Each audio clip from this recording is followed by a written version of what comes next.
ప్రతివారం ఒక్కో నక్షత్రంలో పుట్టినటువంటి వ్యక్తి ఏ విధమైన పద్ధతుల్లో ఉంటాడు, దేంట్లో రాణిస్తాడు, అతని ప్రవర్తన ఎలా ఉంటుంది అనే విషయాల్ని అనుకుంటూ వస్తున్నాం.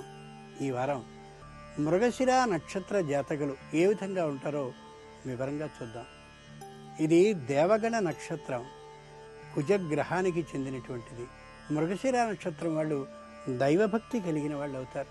అంచేత నిశ్చయంగా దైవానికి సంబంధించినటువంటి స్తోత్రాలని శ్లోకాలని తల్లిదండ్రులు చిన్నప్పటి నుంచి నేర్పడం చాలా మంచిది. మృగశిర నక్షత్రం వాళ్ళు పైకి ఎంత అమాయకంగా కనిపిస్తూ ఉంటారో అంత ధైర్యం కలిగినటువంటి వాళ్ళు ఖచ్చితంగా అవుతారు.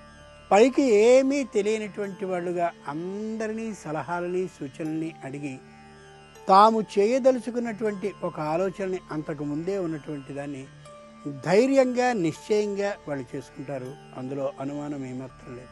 మృగశిర నక్షత్రం వాళ్ళు విద్య కంటే కూడా వ్యాపారానికి మంచి ప్రాముఖ్యాన్ని ఇస్తారు.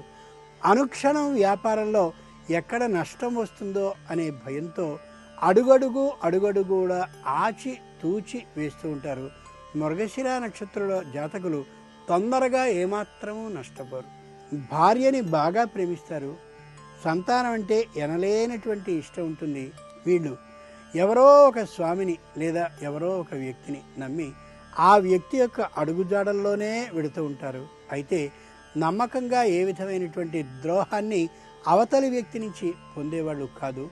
ఎప్పటికప్పుడు చక్కనైనటువంటి తెలివితేటలతో ఉంటూ ఉంటారు.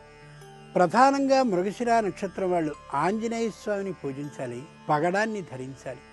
కేవలం పగడాన్ని ధరించేయడమే కాకుండా ఏ కుజగ్రహ ఆధిపత్యం వీళ్ళకుందో ఆ కుజగ్రహ స్తోత్రాన్ని రోజుకి 49 మార్లు కానీ చదువుకుంటూ ఉన్నట్టయితే ఆ కుజుని యొక్క శక్తి ఈ పగడం మీద పడి ఈ పగడం ధరించినటువంటి వ్యక్తికి సత్ ఫలితాలని సత్ ఆలోచనల్ని కలిగిస్తూ ఉంటుంది. మొత్తం మీద మృగశిర నక్షత్ర జాతకులు మంచివాళ్ళు, తమకి తాము తెలివితేటలతో కార్యాన్ని సాధించుకోగలిగిన వాళ్ళు.